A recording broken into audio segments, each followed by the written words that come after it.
तो दोस्तों, आज के लेक्चर में हम कंपाउंड इंटरेस्ट, मिश्रित ब्याज, चक्रवृद्धि ब्याज के कुछ आगे के प्रश्न करने वाले हैं। तो आज हमारे पास ये पहला क्वेश्चन है कि 2000 रुपये का 10% वार्षिक दर से 2 वर्ष का साधारण ब्याज तथा चक्रवृद्धि ब्याज का अंतर पता करो। तो दोस्तों, पहले तो हम ऐसे भी कर सकते हैं, इसका साधारण ब्याज निकाल देंगे, मिश्रित ब्याज, चक्रवृद्धि ब्याज निकालेंगे, दोनों में अंतर निकालेंगे। पर हम यहाँ क्या करेंगे, यहाँ हम अंतर निकालने के लिए सिर्फ एक छोटा सा फार्मूला लगाएंगे, और वो फार्मूला क्या है, मूलधन गुणे दर बटे 100, जितना 2 वर्ष समय है 2 वर्ष उसके ऊपर लिख देंगे। तो दोस्तों, ये फार्मूला सिर्फ तब भी हम लगा सकते हैं जब जहाँ पर जो वर्क हमको समय दिया हुआ है सिर्फ 2 वर्ष है। तो यहाँ हम लिख देंगे वैल्यू इसकी, ये होगा 2000 गुणे दर कितना हमारे पास 10/100, 10/100 2 बार लिखेंगे इसको हम। तो 10/100 जो है वो इससे कटेगा, 10/100। तो जो 2 जीरो हैं ये जो इससे कट जाएंगे तो हमारे पास आ जाएगा 20 रुपीज़।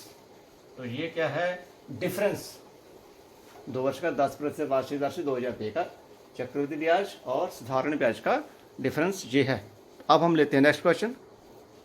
तो दोस्तों, इस प्रश्न में भी हम ऐसी तरह ही फार्मूला वही लगाएंगे, किसी राशि का 10% वार्षिक दर से 2 वर्ष में साधारण ब्याज तथा चक्रवृद्धि ब्याज में अंतर हो जाता है 125 रुपये, तो राशि पता करें। तो हम यही फार्मूला लगाएंगे यहाँ पर भी, जहाँ हम मूलधन निकाल रहे हैं। तो मूलधन किसके बराबर होगा, अंतर गुणे जे दर बटा 100 लिखा होगा, यहाँ पर आ जाएगा 100 बटे दर और उसका स्क्वायर।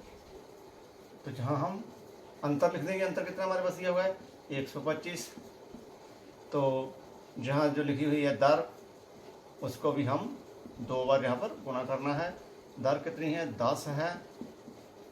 तो जहाँ हम 10 1 1 0 यहाँ से काट देंगे तो हमारे पास आ जाएगा 125 के साथ 2 जीरो, ये हमारे पास राशि आ जाएगी, मूलधन आ जाएगा, जिसको हम पी प्रिंसिपल भी कह देते हैं। तो ये सबसे बढ़िया ट्रिक है। तो इसके बाद हम नेक्स्ट और क्वेश्चन इसी फार्मूले के आधार पर ले लेते हैं। तो दोस्तों, ये प्रश्न भी इसी ही फार्मूले पर आधारित है। जैसे अंतर किसके बराबर होता है, मूलधन इंटू दर बटा 100 का स्क्वायर। तो इसमें क्या है, हमने दर निकालनी है। किसी विशेष दर से 12,500 रुपये का राशि जो है 2 वर्ष में साधारण ब्याज तथा चक्रवृद्धि ब्याज का अंतर 125 हो जाता है। ये मूलधन है, ये टाइम दिया हुआ है, ये अंतर दिया हुआ है। अब यही फार्मूला लगा के हम 2 वर्ष के लिए, ये सिर्फ फार्मूला हम तब लगा सकते हैं जब हमको समय यहाँ पर 2 वर्ष मिला हो। तो यहाँ पर हम आर निकालेंगे। आर जहाँ पर जो है वो किसके बराबर होगा, अंतर, यहाँ पर आएगा अंतर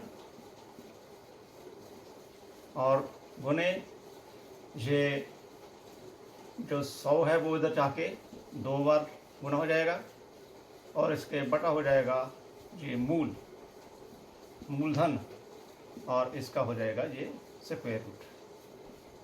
आर किसके बराबर होगा, आर बराबर है अंतर गुना 100 गुणे 100, इसको हम स्क्वायर लिख देंगे, और बटे दर बटा ये मूलधन बटे मूल, अंतर गुणे 100 का वर्ग बटे मूल। तो ये किसके बराबर है, आर के बराबर है। और यहाँ पर अब अंतर किसका दिया हमको, अंतर मिला 125, और गुणे 100 बटे मूलधन। जो मूलधन है वो हमको दिया हुआ है 125 और 00। तो इसको हम काट देंगे, जिससे कट जाएगा। हाँ, इसका स्क्वायर रूट भी है, तो ये बीच में जाएगा 100 का स्क्वायर रूट कितना होता है 10। तो यहाँ जो हमारी दर है वो आ जाएगी 10%। किसी विशेष दर से 12,500 रुपये का राशि जो है 2 वर्ष में साधारण ब्याज तथा चक्रवृद्धि ब्याज का अंतर हो जाता है 125। हम यही फार्मूले से आर निकाल लेंगे। आर किसके बराबर होगा, अंतर गुना 100 का स्क्वायर बटे मूलधन। तो यहाँ पर अंतर कितना 125 है, और 100 का स्क्वायर 100 गुना 100 बटे मूलधन। मूलधन हमको जो दिया हुआ है वो दिया है 12,500 रुपया। इसको हम सॉल्व कर लेंगे, 10% हमारी दर आ जाएगी।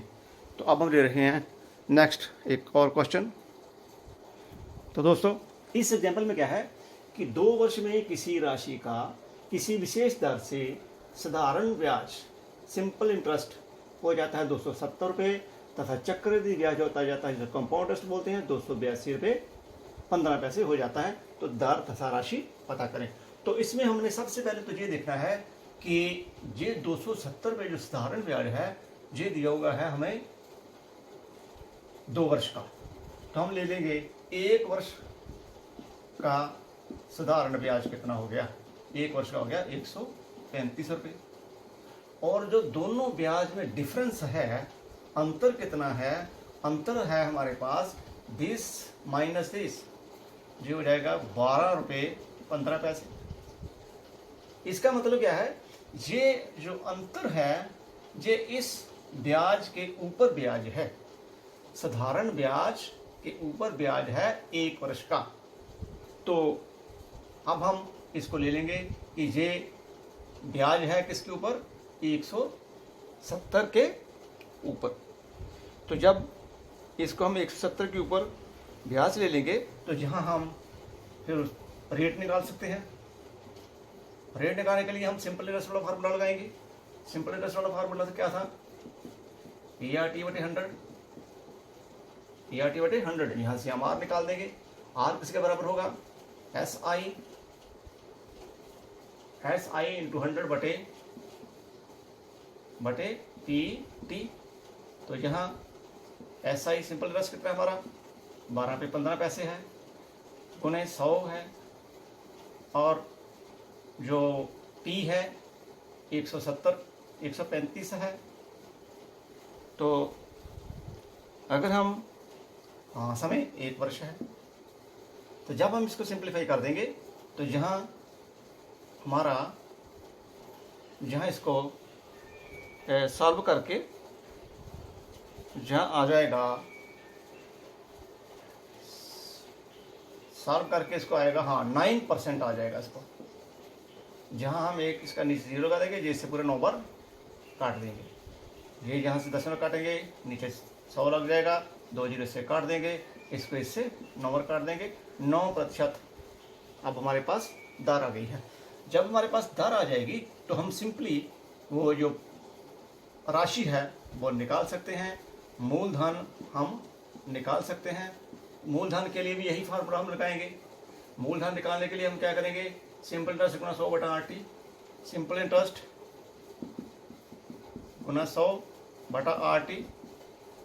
तो यहाँ हम सिंपल इंटरेस्ट अगर 270 ले लेंगे तो समय हम लेंगे 2 वर्ष बटे R हमारा निकाला हुआ है। तो जहाँ हम इसको सिंप्लीफाई कर देंगे तो ये हमारा आ जाएगा 30, 2 बार काटेंगे ये 15 में 100 से गुना करेंगे तो ये बन जाएगा 1500 रुपये। ये आ जाएगा मूलधन। ये आज का हमारा ये भी क्वेश्चन था कि 2 वर्ष में किसी राशि का किसी विशेष दर से साधारण ब्याज इतना हो जाता है और चक्रवृद्धि ब्याज इतना हो जाता है। तो हमने ये देखना है कि 2 वर्ष का साधारण ब्याज है उसको हम 1 वर्ष का इतना लेते हैं। दोनों में जो डिफरेंस है वो क्या है, जो दोनों में डिफरेंस है इस ब्याज, इस मूलधन के ऊपर 1 वर्ष के ब्याज के ऊपर ब्याज है। 1 वर्ष का ब्याज है उसके ऊपर इतना और ब्याज है, ताकि दोनों को जोड़ के वो चक्रवृद्धि ब्याज बन जाए। अब हमारे पास देखो ये क्या है, ब्याज है इसके ऊपर, सिंपल इंटरेस्ट आ गया 1 साल का, ये 1 साल की अमाउंट है। तो जहाँ हम निकाल देंगे R किसके बराबर होगा, इस फार्मूले से सिंपल इंटरेस्ट गुना 100 बटा PT का मतलब मूलधन गुना टाइम। और जहाँ हमारा जब R निकल जाएगा तो हम निकाल सकते हैं मूलधन, प्रिंसिपल हम निकाल सकते हैं सिंपल इंटरेस्ट गुना 100 बटा RT। जो R हमारा है वो सिंपल इंटरेस्ट हमारा कितना है 270 रुपये है, समा 2 वर्ष है, गुना 100 बटा दर हमने निकाल दी है और समय हमारे पास 2 वर्ष है। तो सॉल्व करेंगे तुम्हारा कितना जवाब आएगा 1,500 रुपये। तो दोस्तों आज का हमारा ये 5th लेक्चर था। तो ध्यान से देखें, जो पिछले वाले लेक्चर हैं उनको भी, तो आपकी पूरी कमांड हो जाएगी चक्रवृद्धि ब्याज और साधारण ब्याज पर। तो ये आज का हमारा वीडियो था। तो दोस्त आपको कैसा लगा इसके लिए आपने जरूर कमेंट करना, अच्छा लगे तो लाइक एंड शेयर जरूर करें। और जिन दोस्तों ने अब तक इस चैनल को सब्सक्राइब नहीं किया है तो प्लीज़ सब्सक्राइब इस चैनल। Thank you.